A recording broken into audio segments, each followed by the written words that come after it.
जेठानी ने लिया संन्यास। बड़ी बहू, हम कह रहे हैं कि सुबह के 9 बज गए। अब बिस्तर का मुंह छूट गया हो तो कमरे से बाहर आ जाओ। तुम्हारी इस लेट लतीफ़ी की आदत से हम बहुत परेशान हैं बहू।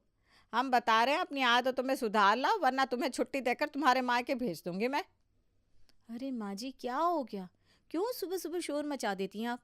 अगर कुछ काम था तो शालिनी है ना रसोई में, उससे कह दिया होता आपने। ऐसा भी क्या काम है जिसके लिए आपको सिर्फ और सिर्फ मेरी ज़रूरत होती है? बहू, घर में काम हो या ना हो, लेकिन ये कौन सा तरीका है कि तुम 9 बजे तक अपने कमरे में बैठी हुई हो? मैं कहती हूँ, उस शालिनी ने क्या ठेका ले रखा है पूरे घर का काम अकेले करने का? तुम्हें शर्म नहीं आती? तुम जिठानी हो, घर की सारी जिम्मेदारियां पहले तुम्हारी है और बाद में तुम्हारी देवरानी की। माँ जी, ये जिम्मेदारियों का पाठ मुझे मत पढ़ाइए। मैं कोई 4 दिन पहले ही डोली से नहीं उतरी हूँ। आपको और आपके परिवार की जिम्मेदारियों को बहुत अच्छे से समझती हूँ। मैं कमरे में सो नहीं रही थी, बल्कि पूजा कर रही थी। अब आपको मेरे पूजा पाठ से भी दिक्कत हो तो बता दीजिए, मैं कल से वो भी करना बंद कर देती हूँ। क्या कहा? पूजा कर रही थी? मुझे तो ऐसा लग रहा है कि तू अभी तक नहाई भी नहीं है। और ये कमरा बंद करके कौन सी पूजा हो रही थी भाई, हम भी तो जाने। माँ जी, आप ना बिल्कुल बात का बतंगड़ बनाने पर आ जाती हैं। कमरा बंद इसलिए रखा था क्योंकि बच्चे बार बार कमरे में आकर डिस्टर्ब करते हैं। और मैं सवेरे 6 बजे उठकर नहा चुकी हूँ। वो तो मैंने सोचा जल्दी जल्दी माला कर लेती हूँ, इसलिए कमरा बंद करके ध्यान में बैठी हुई थी। लेकिन इस घर में किसी को कहाँ बर्दाश्त है कि बहू 2 घड़ी भजन कीर्तन में ध्यान लगा ले। यहाँ तो बस काम का ही रोना मचा रहता है। अच्छा ठीक है ठीक है, ज़्यादा मत बोल। मुझे नहीं पता था तू पूजा कर रही है। आराम से अपनी पूजा ख़त्म कर ले, तब बाहर आना और आकर एक कप गर्मा गर्म चाय बना देना। सास के जाने के बाद बहू एक बार फिर से दरवाज़ा बंद कर लेती है। हाँ, वो तो शुक्र है भगवान का, सही समय पर मुझे ये पूजा वाला आइडिया आ गया। वरना आज तो माँ जी पूरी तैयारी से आई थी। ये पूजा पाठ वाला बहाना ऐसा है कि इसके लपेट में अच्छे अच्छे लोग आ जाते हैं। अब इससे पहले कि माँ जी को सब कुछ पता चले, मैं फटाफट से नहाकर उनके लिए चाय बना देती हूँ। ये है सुमन जी की बड़ी बहू पावनी, जो एक नंबर की आलसी और कामचोर है। पूजा पाठ करना वैसे तो इसका स्वभाव नहीं है, लेकिन फिर भी फॉर्मेलिटी के लिए सुबह मंदिर में एक दिया तो पावनी जला ही देती है। वहीं दूसरी ओर है सुमन जी की छोटी बहू शालिनी, आज्ञाकारी और मेहनती। सास की एक आवाज़ पर सारे काम निपटा देती है। अब जब दोनों बहुओं के स्वभाव में ज़मीन आसमान जितना अंतर होगा, तब घर में कलेश होना तो स्वाभाविक है। छोटी बहू को सुबह 6 बजे से रसोई में काम करते देख अक्सर ही सुमन जी का पारा बड़ी बहू पावनी पर बिगड़ा रहता। जब तक छोटी बहू शादी करके नहीं आई थी, तब तक तो बहू पावनी किसी तरह ससुराल की गाड़ी को खींच रही थी। लेकिन जब से शालिनी इस घर में आई है, पावनी के ऊपर ऐसा आलस चढ़ा है कि अब उसकी इच्छा बिस्तर से पैर नीचे रखने की होती ही नहीं।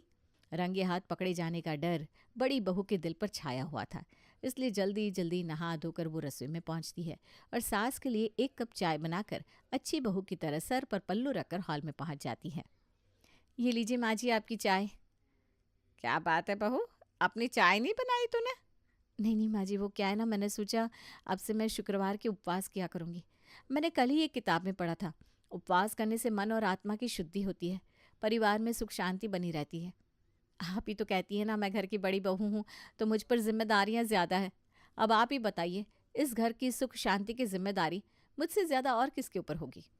अरे वाह बड़ी बहू, भाई किसकी संगत में रह रही हो तुम आजकल? देख रही हूँ धीरे धीरे बदलाव आ रहा है तुम्हारे अंदर। माँ जी, मैं तो हमेशा से ही सबका भला सोचती आई हूँ। वो तो आप ही लोग मुझे कभी मन से स्वीकार नहीं कर पाए, वरना ये मेरा ईश्वर जानता है कि मैंने इस परिवार का कभी भी बुरा नहीं चाहा। अच्छा ठीक है बेटा, अब कोई बात नहीं, आज तुम्हारा उपवास है। उपवास के दिन इस तरह की बातें करके अपना मन दुखी मत करो। तुम जाओ कमरे में जाकर थोड़ा पूजा पाठ में मन लगाओ। घर के कामों की चिंता मत करो, वो शालिनी कर लेगी। नहीं नहीं माँ जी, अब मैंने उपवास रखा है, इसका दंड वो बेचारी शालिनी क्यों भोगे? काम करने से मुझे कोई आपत्ति नहीं है, काम तो मैं निपटा लूंगी। अरे नहीं बेटा, अब तुम परिवार की सुख शांति के बारे में इतना सोच रही हो, हमारा भी तो कुछ फर्ज बनता है कि नहीं? तुम जाओ अपने कमरे में आराम करो। शालिनी बहू के कामों में मदद मैं करवा दूंगी। सास के कहने पर बड़ी बहू हरी बोल कहते हुए वापस अपने कमरे में आ जाती है और कमरा बंद करके एक बार फिर से टीवी चलाकर आराम से बैठ जाती है। ये तो बहुत बढ़िया हो गया, कितनी आसानी से सब लोग मान गए कि मैंने उपवास रखा है। बाकी दिन तो माँ जी ताने मारने से बाज नहीं आती थी। पूरा दिन काम करो, उसके बाद भी माँ जी के ताने तो मीठी खीर की तरह सुनने ही पड़ते थे। लेकिन अब देखो, ना काम की टेंशन ना माँ जी के तानों की। पूरा दिन आराम से अपने कमरे में टीवी देखूंगी। दोपहर के समय अरे छोटी बहू, बेटा दोपहर का खाना तैयार हो गया क्या? हाँ माँ जी, खाना तो तैयार हो गया, लेकिन पता नहीं क्या बात है, आज जेठानी जी सुबह से नजर नहीं आई। अरे बेटा, वो तुम जब नहाने गई थी ना, उस समय आई थी अपने कमरे से बाहर। उसने आज शुक्रवार का उपवास रखा है, इसलिए मैंने उससे कहा कि वो जाकर अपने कमरे में पूजा पाठ में मन लगाए। घर के काम का क्या है बेटा, वो तो 365 दिन कभी ख़त्म ही नहीं होते। कम से कम व्रत पूजा के दिन तो काम से छुट्टी मिले हम औरतों को। बिल्कुल ठीक कहा माँ जी आपने। कोई बात नहीं, आज काम मैं देख लूँगी। बेटा, वो मैं क्या कह रही थी, सब्जी तुमने बना दी है? कहो तो रोटियां सेकने में तुम्हारी मदद कर दूं। नहीं नहीं मम्मी जी, मैं कर लूँगी, कोई परेशानी की बात नहीं है। ठीक है बेटा। अच्छा, एक बात बताओ, पावनी ने कुछ खाया क्या सुबह से, या ऐसी भूखी प्यासी बैठी हुई है? नहीं तो माँ जी, भाभी तो एक भी बार रसोई में नहीं आई। अरे बेटा, उपवास का ये मतलब भी तो नहीं होता कि भूख प्यास त्याग दी जाए। तुम ऐसा करो, सबका खाना बन जाए, उसके बाद एक कप चाय और थोड़े से फल काट कर उसे भी दिया ना। कहीं ऐसा ना हो कि शाम होते होते उसे चक्कर आने लग जाए। ठीक है माँ जी, जैसा आप कहें। छोटी बहू अभी सबको खाना खिला रही थी कि सासू माँ की नज़र घड़ी के कांटों की तरफ जाती है। छोटी बहू अकेले काम में लगी है, लगता है रसोई समेटने में उसे काफ़ी देर हो जाएगी। ऐसा करती हूँ, मैं ही रसोई साफ करके बड़ी बहू के लिए कुछ फलाहार का इंतज़ाम कर देती हूँ। सुमन रसोई में जाती है और एक कप चाय और फल काट कर बड़ी बहू के लिए उसके कमरे की ओर बढ़ जाती है।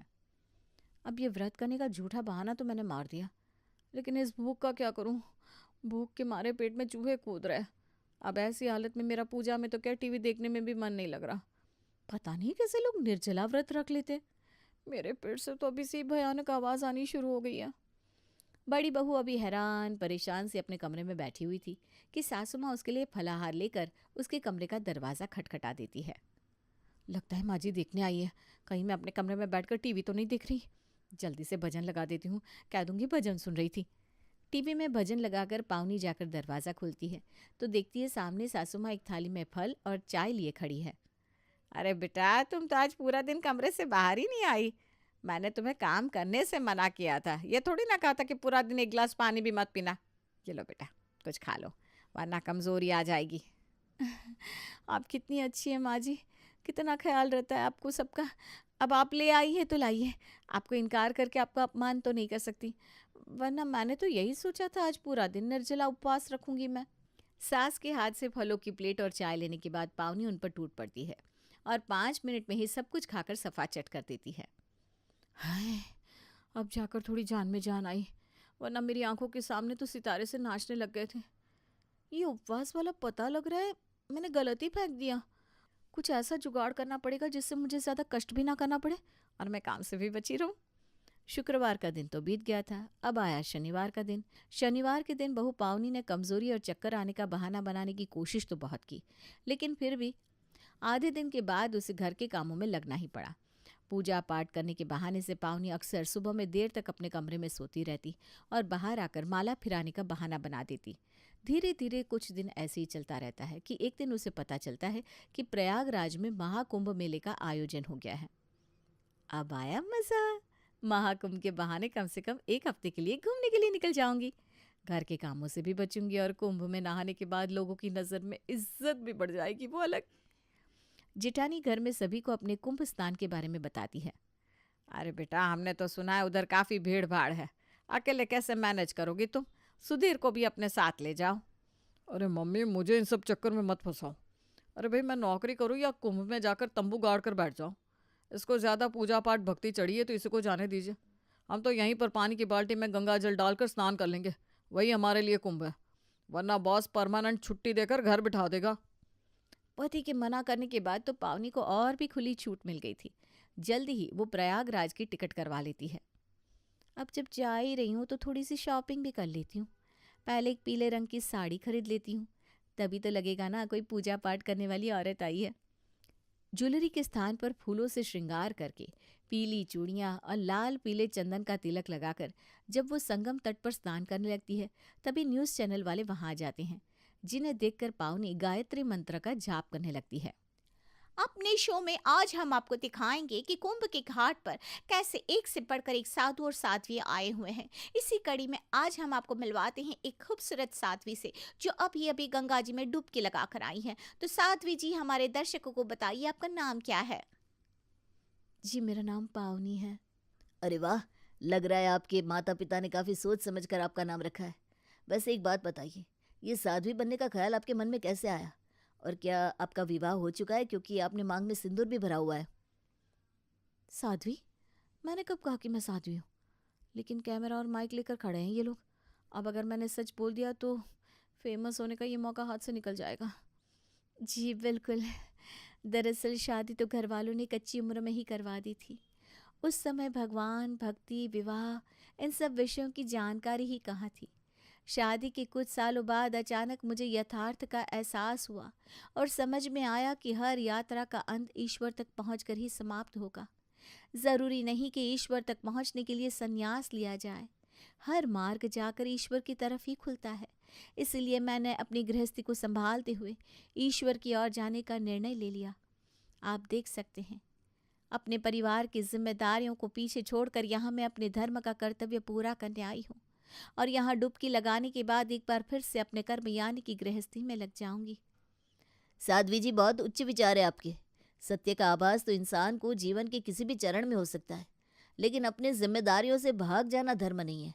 धर्म वो है कि आप अपनी जिम्मेदारियों को निभाते हुए ईश्वर तक पहुंचने का रास्ता बनाएं। वाह वाह, बहुत गहरी बात कही है आपने। आज की युवा पीढ़ी आपकी बातों से बहुत प्रभावित होगी। मुझे तो ऐसा लगता है लाखों भक्तों के मन में आने वाले एक कठिन प्रश्न का जवाब दे दिया है आपने। तो साध्वी जी, आपसे मिलकर हमें बहुत खुशी हुई। सुंदरता और बुद्धिमानी का एक अटूट मिश्रण है आप। हम चाहेंगे कि हमारे दर्शक फिर से आपसे रूबरू हों। तो क्या आप हमें बता सकते हैं कि यहाँ कितने दिन के लिए रुकी हैं आप? जी, अभी तो मैं 4-5 दिन यहीं हूँ।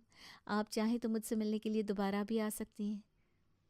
मैंने तो बिना कुछ सोचे ऐसे कुछ भी बोल दिया था। मेरी बातों में इतना ज्ञान मिल गया, इसको कमाल हो गया। लेकिन यहाँ मैं रहूँगी कहाँ? अभी पावनी हैरान परेशान से इधर उधर घूम रही थी, तभी एक आदमी उसके पास आता है। अरे मैडम, बहुत पहुंची हुई साध्वी नजर आती हैं आप। शायद यहाँ गंगा तट पर रुकने की जगह खोज रही हैं। जी बिल्कुल, आप मेरी कुछ मदद कर सकते हैं क्या? मैडम, यही पास में हमारा टेंट हाउस है। आप आराम से चलकर उसमें रहिए और दिन में 2 समय गंगा में डुबकी लगाइए। मन के साथ साथ आत्मा भी पावन हो जाएगी आपकी। अंधा क्या मांगे दो आंखें। पावनी को इससे अच्छा मौका और क्या मिल सकता था। इसी बहाने साध्वी बनकर वो फेमस हो जाएगी और साधु सन्यासियों से घर के काम कराना तो वैसे भी पाप माना जाता है। पावनी बेटा, तेरा भविष्य तो मुझे बड़ा उज्जवल नजर आ रहा है। तू जब इतनी फेमस होने के बाद वापस अपने ससुराल जाएगी तो सासू माँ तो रोज सुबह शाम तेरा आशीर्वाद लेकर ही धन्य हो जाएंगी। अब तुझे ससुराल में झाड़ू पोछा बर्तन नहीं करना पड़ेगा। मेरी कुंभ यात्रा पूरी करवा दी भगवान आपने, धन्य हो प्रभु, धन्य हो। संजू रिपोर्टर की तरह देखा देखी कुछ यूट्यूबर और ब्लॉगर भी आकर अब बारी बारी से पावनी का इंटरव्यू लेकर अपने सोशल मीडिया पेज पर डालने लगे थे।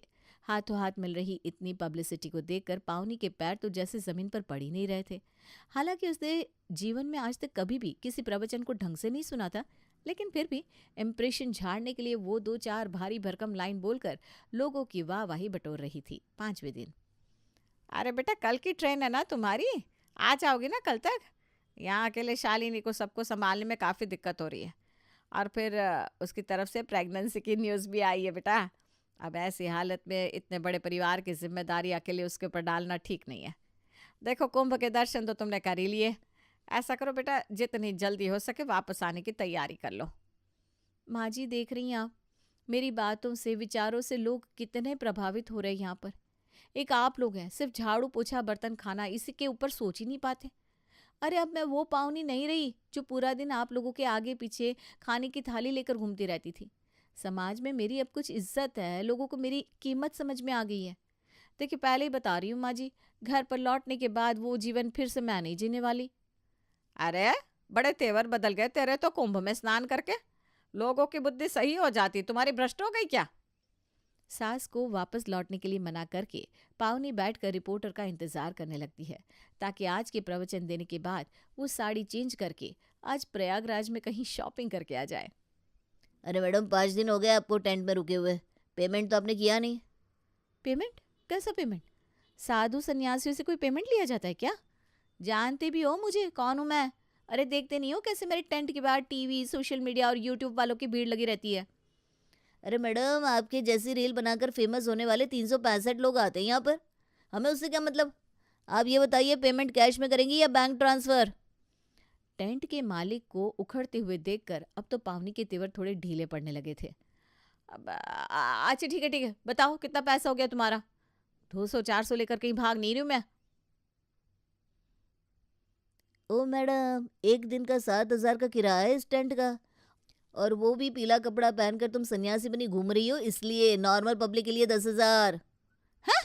क्या बात कर रहे हो? ये तंबू का कमरा, इसका मैं तुम्हें 7,000 दूंगी। मैडम, पेमेंट करे बिना आपको हिलने भी नहीं दूंगा मैं यहाँ से। और टीवी पर आने का बहुत शौक है ना आपको? कल टीवी पर फिर मैं आऊंगा कि सन्यासी बनकर आई औरत ने किया प्रयागराज के तट पर फ्रॉड। कैसी रहेगी हेडलाइन? बेचारी पावनी के पास तो इतना पैसा भी नहीं था, इसलिए मिमियाते हुए वो एक बार फिर से अपनी सास को फ़ोन करती है। ओ माँ जी, मैंने काफ़ी सोचा, मुझे ऐसा लगता है कि शालिनी के बुरे वक्त में मुझे उसकी मदद करनी चाहिए। मैं कल सुबह तक लौट आऊँगी, लेकिन वो ना आपसे कुछ काम था। आप मेरे अकाउंट में अभी 35,000 भिजवा सकती हैं क्या? 35,000? अरे बेटा, तीर्थ स्थल पर 35,000 का क्या करना है तुझे? वो माँ जी, मुझे क्या पता था यहाँ पर एक टेंट का किराया 7,000 होगा। अगर मुझे पता होता तो मैं अपनी सहेली के घर जाकर ही रुक जाती। नहीं नहीं बेटा, तुझे तो इंटरव्यू देने का, सन्यासी बनने का बड़ा शौक चढ़ा था ना। तू सहेली के घर रुकती तो ये सब कहाँ मिलता तुझे।